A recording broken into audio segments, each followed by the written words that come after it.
మన Chiranjeevi vascular and multi specialty hospital దేశంలోనే best vascular and endovascular facilities and all multi specialty care. నమస్తే, welcome to Suman TV. నేను పద్మిని. ప్రస్తుతంతో పాటు ప్రముఖ ఆధ్యాత్మికవేత్త, వాస్తు జ్యోతిష పండితులు, లలిత ఉపాసకులు, వాస్తు జ్యోతిష శిక్షణ నిపుణులు బ్రహ్మశ్రీ నానాజీ పట్నాయక్ గారు మనతో పాటు ఉన్నారు. మాట్లాడదాం సార్. నమస్తే సార్. శ్రీమాత్రే నమః. కన్యా రాశి వారికి ఎలాంటి రిజల్ట్స్ ఇస్తుంది సార్ శని వక్రగతి ఈ 138 రోజుల పాటు? కన్యవారికి గనక చూసుకున్నట్లయితే ప్రధానంగా ఇక్కడ రాశిలోనే శుక్రుడు నీచపడుతూ సప్తమంలో ఉండే శని వక్రిస్తున్నాడు. సో సప్తమంలో ఉండే శని ఎప్పుడైనా ఏదైనా వక్రగతి గోచారంలో ఉన్నా, రాశిచక్రంలో ఉన్నా, ఇట్స్ వెరీ క్లియర్ ఇండికేషన్ వీళ్ళకి వివాహం విషయంలో సంబంధం వెనక్కి వెళ్ళడం, నిశ్చితార్థమై కూడా ఒక్కోసారి వెనక్కి వెళ్తూ ఉంటుంది. లేదా సమ్ టైమ్స్ భార్యాభర్తలు ఒక దగ్గర ఉండకుండా భార్యకి ఏదో జాబ్ ఇంకో దగ్గరికి వచ్చిందని వెళ్ళడం, లేదా భర్త వెళ్ళడం అనేది ఖచ్చితంగా జరుగుతుంది. కొంత గ్యాప్ అనేది ఇస్తూ ఉంటుంది. ఎందుకంటే సప్తమం ఈజ్ లైఫ్ పార్ట్నర్. అక్కడ ఉండే గ్రహం వక్రించి వెనక్కి వెళ్ళాలి.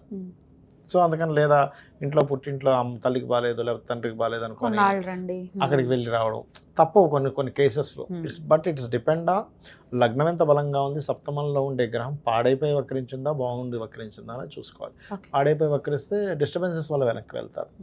సో ఇప్పుడు ఎప్పుడైతే లగ్నంలో శుక్రుడు ఉన్నాడో వీళ్ళు బ్యాంక్ ట్రాన్సాక్షన్స్, ఎందుకంటే సప్తమంలో ఉండేసని వక్రించి 6 వైపు వెళ్తున్నందుకు బ్యాంక్ లోన్స్ కానీ, బ్యాంక్ ట్రాన్సాక్షన్స్ కానీ, లాంగ్ జర్నీస్ వెళ్ళేటప్పుడు కానీ, మనీ మ్యాటర్స్, ఎందుకంటే సెకండ్ లార్డ్ వచ్చి లగ్నంలో వచ్చి నీచపడుతున్నాడుగా.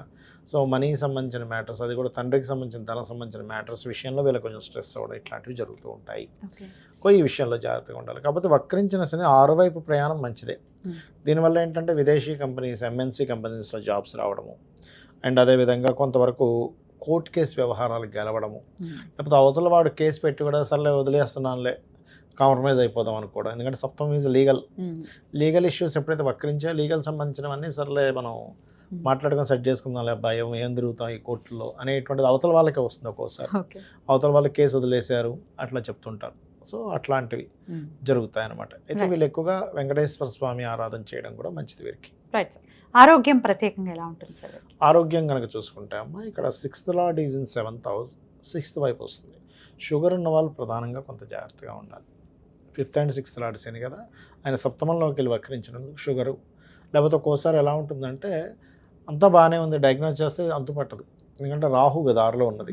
డయాగ్నోస్కి అందనే వాడు రాహుకేతువులు ఎప్పుడు కూడా అంతా బాగానే ఉంది, ఏం లేదు మీరు ఊహించుకుంటున్నారు అంటాడు. వీడికేమో కియ్యోమర్రు అంటుంటాడు, అదేదో తాటి చెట్టు కిందని తాటి పడ్డ నక్కలాగా బాధపడుతూ ఉంటాడు, లేదంటుంటారు. అట్లా ఉంటుంటారు. అప్పుడు ఏం చేయాలి? శనికి రాహుకి కనుక దీపారాధన చేస్తూ ఉంటే డయాగ్నోస్ బయటపడుతుంది. విషయం ఏంటి, ఎందుకు ఇబ్బంది అవుతుంది అనేది డయాగ్నోటిక్స్లో బయటపడుతుంది అనమాట. రైట్. అయినప్పటికీ మరి కన్యా రాశి వారు ఈ 138 రోజుల పాటు కూడా ఎటువంటి పరిహారాలని పాటించుకోవాలి, లేదంటే నిత్య దైనందిన జీవితంలో వీళ్ళు పాటించాల్సినటువంటి విధి విధానాలు ఏమిటి ఇప్పుడు తెలుసుకుందాం. ఫస్ట్ ఆఫ్ ఆల్ ఏంటంటే పరిహారము అనేటువంటిది ఏంటంటే ఎప్పుడు కూడా శనికి సంబంధించినటువంటిది నువ్వులు దానంగా ఇవ్వడం. ఓకే, అదేవిధంగా కాస్త ఓల్డ్ ఏజ్ హోమ్స్ లేదా పెద్దవాళ్ళు ఉంటే వాళ్ళకి సేవ చేయడము, నూనెని ఆలయాల్లో దీపారాధన కనివ్వడం చేస్తూ ఉండాలి.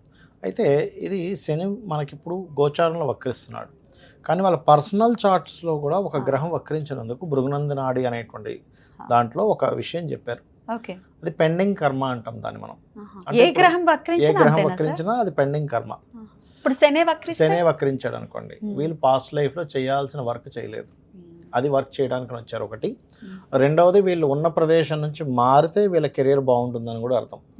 అయితే ఇట్స్ డిపెండ్ ఆన్ శని ఇప్పుడు వాళ్ళ పర్సనల్ చార్ట్లో పలానా దగ్గర వక్రించారు.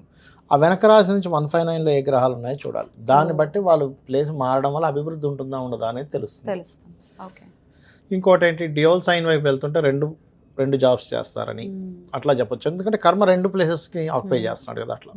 అదేవిధంగా జీవుడు వక్రించాడు అనుకోండి, వీళ్ళు ధర్మకార్యాలు కొన్ని పెండింగ్ ఉన్నాయి పూర్వజన్మల్లో. అంటే గురువు ధర్మకార్యాలు, జ్ఞాన సంబంధించినవి, లేకపోతే కొంతమంది చూడండి గుళ్ళు కట్టిస్తూ ఉంటారు, తీర్థయాత్రలకు వెళ్తూ ఉంటారు, దేవత వాటి దగ్గరికి అక్కడ సేవలు చేస్తూ ఉంటారు. ఇప్పుడు కొంతమంది పూజారులు ఉన్నారు, లేకపోతే వీళ్ళు ఉన్నారు దేవతా సంబంధించిన అదే టెంపుల్స్లో. వాళ్ళందరూ కూడా పాస్ట్ లైఫ్లో కొంత కర్మ బ్యాలెన్స్ ఉంది వారికి, లేకపోతే అంత ఈజీగా రాదు అది. అంతే కదా సార్. అదేవిధంగా కొంత ఉపాసనలు చేసేవారు. అవన్నీ కూడా జూపిటర్ వక్రించినందుకు వాళ్ళు చేస్తే క్లియర్ అవుతుంది అర్థం. అలాగే మెర్క్యూరీ రిట్రో అనుకోండి, వీళ్ళు నాలెడ్జ్ షేరింగ్ చేయాలి. నాలెడ్జ్ షేర్ చేస్తేనే వీళ్ళకి ఈ జన్మ క్లియర్ అవుతుంది, అదర్వైజ్ అవ్వదు. మీరు గమనించవచ్చు, ఇవి చేస్తూ ఉంటే వీళ్ళ లైఫ్లో అభివృద్ధి కూడా ఉంటుంది. అంటే వీళ్ళు అరువు పెరగకుండా వర్క్ చేస్తున్నారు శని వక్రగతి వాళ్ళకి బాగుంటుంది లైఫ్. అదేవిధంగా దేవతా క్షేత్రాలు వెళ్ళడం చేస్తున్నారు, వీళ్ళ లైఫ్ అక్కడ నుంచి స్టార్ట్ అవుతుంది బాగుండడం అనేది. నాలెడ్జ్ ఎంత షేర్ చేస్తూ ఉంటే ప్లస్ అవుతూ ఉంటాడు. ఎందుకంటే కుజుడైతే భూములకు సంబంధించింది, అన్నదమ్ములకు సంబంధించింది అమ్మ. అంటే ఇప్పుడు కొన్నిసార్లు భూముల్ని వదిలేయాల్సి వస్తుంది, వదిలేయాలి వదిలేసారు. అంటే వక్రించి కేతువుతో కనెక్ట్ అవుతే ఖచ్చితంగా వదిలేయాలి. వక్రించి శుభగ్రహంతో కనెక్ట్ అయితే ఏంటంటే వాళ్ళు వేరే ప్రదేశకు వెళ్ళడం ద్వారా భూములు సంపాదిస్తారు. 100 ప్లేసులు సంపాదించలేరు, మీరు ప్లేస్ మారండి, అక్కడ మీరు బీభత్సంగా భూములు సంపాదిస్తారని చెప్పొచ్చు. అలా అలాగే శుక్రుడు అనుకోండి, వీళ్ళకి జనరల్గా ఏమవుతుంది అంటే ఎవరికైనా శుక్రుడు వక్రించాడు అంటే వివాహం విషయంలో సంబంధాలు చూసేటప్పుడు దగ్గర దాకా వచ్చి మిస్ అవ్వడం ఖచ్చితంగా జరుగుతుంది. అందులో పర్టికులర్గా 7th హౌస్లో కనుక శుక్రుడు వక్రిస్తే ఇంకా ఖచ్చితంగా జరుగుతుంది. 7th హౌస్లో ఏదైనా గ్రహం వక్రిస్తే వాళ్ళకి సంబంధం ఓకే అనేట్టు ఓకే వెనక్కి వెళ్ళడం జరుగుతూ ఉంటుంది. అదొక రకంగా దోషం పోయినట్టు అలా జరిగిందంటే వివాహానికి ముందు. అలాగే వీళ్ళకి లగ్జరీ ఫైనాన్స్ సంపాదన లగ్జరీ అంతా కూడా వేరే ప్రదేశానికి వెళ్ళడం వల్ల బాగుంటుందని కూడా చెప్పొచ్చు. అయితే ఇక్కడ ఏంటంటే అది స్త్రీ జాతకం అనుకోండి, ఇంకా ఖచ్చితంగా స్త్రీమూర్తికి మార్పు వల్ల బాగుంటుందని చెప్పాలి. కాకపోతే ఇక్కడ ఏంటంటే ఎప్పుడైనా ఏదైనా గ్రహం వక్రించినప్పుడు, ఉదాహరణకి ఇప్పుడు వృషభంలో ఉండి శని వక్రించాడు, అప్పుడు నీచం వైపు వెళ్తుంది. అదే వృశ్చికంలో ఉండి వక్రించాడు, ఉచ్చం వైపు వెళ్తుంది. అంటే అది ఏ స్థానంలోకి వెళ్తుంది ఈజ్ మోస్ట్ ఇంపార్టెంట్. అంటే అది ఉచ్చమా నీచమా, ఫ్రెండ్లీ సైన్లోకి వెళ్తుందా, ఎనిమీ సైన్లోకి వెళ్తుందా, న్యూట్రల్గా ఉండే సైన్లోకి వెళ్తుందా ఈజ్ మోస్ట్ ఇంపార్టెంట్. రెండో విషయం ఏంటంటే అది వక్రించినప్పుడు అక్కడి నుంచి 159, అంటే ఉదాహరణకి మిథునంలో ఉండగా వక్రించింది, అప్పుడు అది వృషభం వైపు వస్తూ ఉంటుంది. వృషభము, కన్య, మన మకరము, కన్య, ఈ 3 రాసుల్లో ఏ ప్లానెట్స్ ఉన్నాయనే దాని మీద ఆధారపడుతుంది దాని రిజల్ట్ అనేది. చాలా పెద్ద క్యాలిక్యులేషన్, చాలా క్యాలిక్యులేషన్. కానీ మీకు దానివల్ల రిజల్ట్ ఖచ్చితంగా మీరు అది పాటించడం వల్ల మీకు రిజల్ట్ వస్తుందమ్మా.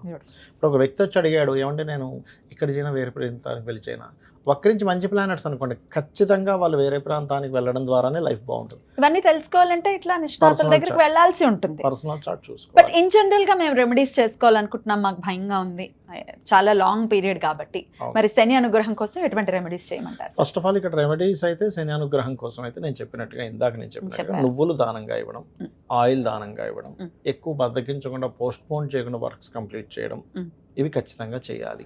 ఎప్పుడెప్పుడు దానం ఇవ్వమంటారు? శనివారాలు ఇవ్వాలమ్మా ఒకటి. రెండవది శని వక్రగతి ఉంది అంటే ఫస్ట్ ఆఫ్ ఆల్ వాళ్ళు అర్థం చేసుకోవాల్సింది, వాళ్ళ కిందని పనిచేసే వాళ్ళని ఎక్కడా కూడా హీనంగా చేయకూడదు. ఎందుకంటే వాళ్ళకి సేవ చేయడానికి పుట్టాడు ఈయన. మళ్ళీ సమ్ వర్క్, ఇంకా పోయిన జన్మలో మనకు మంచి జాబ్ ఇచ్చాడు బాస్, కానీ మనం ఏదో తూతూ మంత్రంలా చేసి వెళ్ళిపోతున్నాం, అదంతా కూడా పెండింగ్ వర్క్, మళ్ళీ పెండింగ్ కర్మ. ఇప్పుడు అనుకుంటా ఏముందిలే బాస్ చూడట్లేదు, ఇక్కడ సీసీ క్యామ్స్ లేవు, మనం వాడిందే ఆడ పాడిందే పాట అనుకుంటే కాదు, అది ఎవ్రీథింగ్ ఈజ్ కౌంట్స్. ప్రతిదీ మీకు చూసేవాడు ఒకడు ఉన్నాడు, ఒకటేంటి 5 ఉన్నారు, 5 కెమెరాలు పెట్టాడు ఆ ఒక్కడు. 5 కెమెరాలు పెట్టాడు అనమాట. సూర్యుడు, చంద్రుడు, కంటి దగ్గర ఉండే దేవతలు, చెవుల దగ్గర ఉండే దేవతలు అని కొంతమంది ఉంటారు. వీళ్ళందరూ కలిసి 5 రికార్డులు ఒకటే అయి ఉండాలి. మళ్ళీ రాసి వీడియోలు తీసి పెడతారు, వీడియో చూపిస్తారు, నేను చేయలేదన్నయ్య ఇక్కడ చేసి నువ్వు కాదా.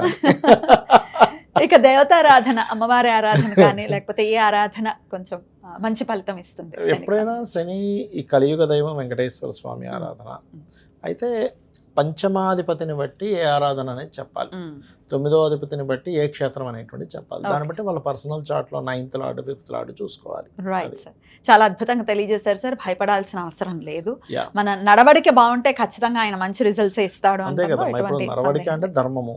ఇప్పుడు లలితాసహస్రనామాల్లో ధర్మాధ్యక్ష, ధనాధ్యక్ష, ధనధాన్య వివర్ధిని అంటుంది. అంటే ధర్మానికి అధ్యక్షురాలు.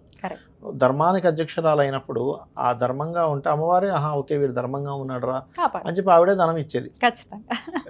అద్భుతం సార్, చాలా వివరంగా మాకు తెలియజేసినందుకు కృతజ్ఞతలు సార్. నమస్తే. శ్రీమాత్రే నమః.